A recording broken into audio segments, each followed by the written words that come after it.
안녕하세요. CFA 레벨 2 파생을 같이 공부할 김종곤입니다.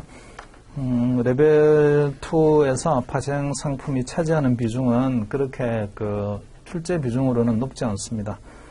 많아야 한 10% 정도 비중을 차지를 하는데, 문제는 그 비중과 상관없이 난이도가 굉장히 좀 레벨 1에 비해서는 굉장히 점프를 하면서 난이도가 굉장히 어렵게 느껴집니다. 그리고 주식이나 채권하고는 다르게 파생 상품은 유가증권 같은 게 아니고 계약이란 말이죠. 쌍방간에 이제 뭐 이렇게 하자 저렇게 하자라고 약속하는 계약입니다. 그래서 주식이나 채권처럼 이렇게 접근을 하게 되면 대단히 어려워요. 일단은 개념 잡기도 좀 어렵고, 그래서 혹시나 레벨 1에서부터 파생은 좀 포기하자 이렇게 이제 생각을 하고 시작하시는 분들도 있는데, 레벨 1에서 그런 분들은 일단은 레벨 1에서 개념 자체가 좀 정리가 안 된 상태에서 레벨 2 파생으로 들어오게 되니까 그렇지 않아도 좀 까칠하고 어려운 과목인데, 레벨 2에서는 아주 더 어렵게 느껴집니다. 그리고 이런저런 이제 밸류에이션을 해야 되는, 파생 상품을 밸류에이션 해야 되는 여러 가지 공식들이 막 나와요. 근데 이 공식들이 굉장히 만만한 공식들이 아니라서 처음 딱 보게 되면 이게 무슨 말이야? 이게 잘 이해가 안 되고, 파생 상품이라는 개념 자체가 이해가 안 되다 보니까 파생 상품의 프라이싱이나 또는 밸류에이션 이런 이야기들이 전혀 와닿지가 않아요.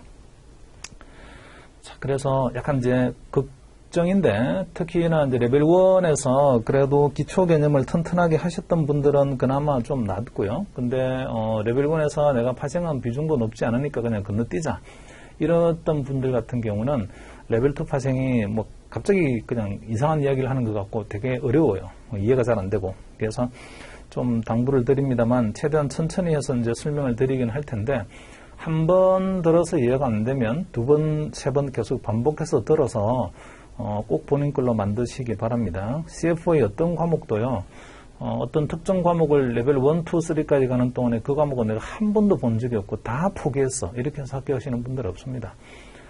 그래서 지금쯤은 이제 우리가 도피할 게 아니라 딱 그냥 얼굴을 맞대고 뭔가 이게 문제를 풀어나가야 될, 정정당당하게 정면 승부를 걸어야 될 타이밍이 왔어요. 파생 상품도 그렇게 좀 접근을 해주시기를 바라고요. 피할 수 없다 이렇게. 그리고 개념 자체가 좀 약간 어려울 수는 있는데, 머릿속에 항상 잊지 마실 게, 파생 상품은 주식이나 채권하고는 다르게 쌍방간의 계약이다. 요거 머릿속에 두시게 되면 그래도 조금은요 접근하는 게 쉬워질 수 있습니다. 자, 그거는 구체적으로 수업 내용을 진행을 하면서 상세하게 하나하나 설명을 드리도록 하고요. 일단은 우리가 해야 될 것들을 한번 볼까요? 목차를 한번 봅시다. 앞부분에 보면은 이제 러닝 아웃컴 스테이트먼트라고 되어 있는 부분에서 스타디 세션 13에 해당되는 게 우리가 공부를 해야 될 주제들입니다. 파생 상품과 관련해서 스타디 세션 13에 보게 되면 33챕터에 Pricing and Valuation of Forward Commitment가 있어요. 이 Forward Commitment, 이 의미는 Forward, 미래의 말이죠. Commitment, 이렇게 하자라고 약정하는 거죠. 그게 이제 Forward Commitment, 미래의 약속입니다. 자, 서로 간에 약속을 할 거예요. 지금 당장 이행할 건 아니고 서로 간에 약속을 할 텐데, 그 약속이 어떤 약속이냐면, 어떤 자산을 하나를 딱 두고 이거를 나중에 서로 사자, 팔자라고 약속을 할 거라고요. 마치 아파트가 하나 있는데 이 아파트를 1년 뒤에 서로 얼마의 가격으로 사고 팔자 이렇게 약속을 하겠습니다. 쌍방간의 약속이죠. 그때 이제 프라이싱은 얼마의 가격으로 사자 팔자라고 약속하면 되는 거니, 그런 개념이고요. 그래서 어떤 상품이 하나 있고 우리는 앞으로 이 상품을 기초자산이라고 할 텐데, 이 기초자산을 어떤 일정한 미래에 사고 팔자라고 약속을 하자. 그런데 얼마의 가격으로 사고 팔자라고 약속하면 되는 거니, 매매 가격이죠. 약속하는 매매 가격. 약속하는 매매 가격을 구하는 것을 forward pricing이라고 하고요. 그 다음에 valuation은 그렇게 약속을 한 쌍방간의 계약이 있죠. 지금 이 계약의 가치를 구해보자. 이게 이제 valuation입니다.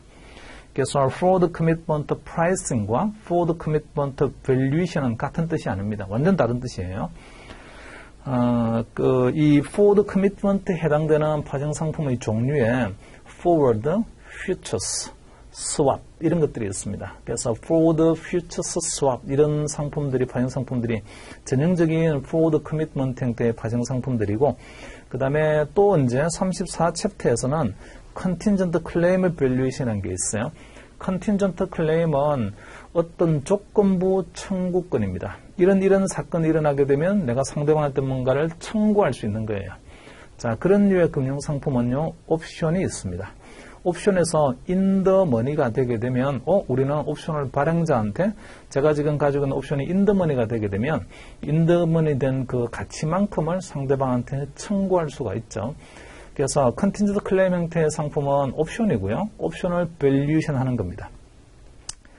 자, 그런데 33 챕터의 제목에서는 Pricing and Valuation of Forward Commitment라고 해서 Pricing과 Valuation이 두 번 나와 있고 반면에 34 챕터에서는 그냥 Valuation of Contingent Claim이라고 해서 Pricing이라는 말이 없어요.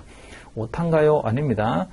Contingent Claim 형태의 파생 상품은요, 옵션이고 옵션은 옵션의 매수자 하고 옵션의 매도자가 분리되어 있습니다. 그러니까 옵션이라는 상품은 권리와 의무가 이렇게 분리돼서 그래야 되는 거라서 옵션의 가격 한번 구해보세요 라고 하는 게 옵션 프라이싱이고 그리고 다른 말로 하게 되면 옵션 밸류에이션이기도 합니다. 그래서 옵션의 세상으로 오게 되면 옵션의 프라이싱과 옵션의 밸류에이션은 같은 뜻이에요. 그러니까 컨틴전트 클레임의 프라이싱과 밸류에이션은 같은 뜻입니다. 하지만 forward commitment처럼 forward contract라든지 futures contract, swap contract는 쌍방간에 약속을 하는 거잖아요. 쌍방간에 약속을 할 때는 저한테는 권리도 있지만 그 다음에 의무도 같이 존재합니다. 그래서 forward commitment 형태의 파생 상품은 권리와 의무가 동시에 한 계약에 병존하고 있는 게 forward commitment고 컨틴전트 클레임 형태의 파생 상품 옵션은요, 권리만 가지고 있는 사람과 의무만 가지고 있는 사람이 분리되어 있습니다. 그래서 이 컨틴전트 클레임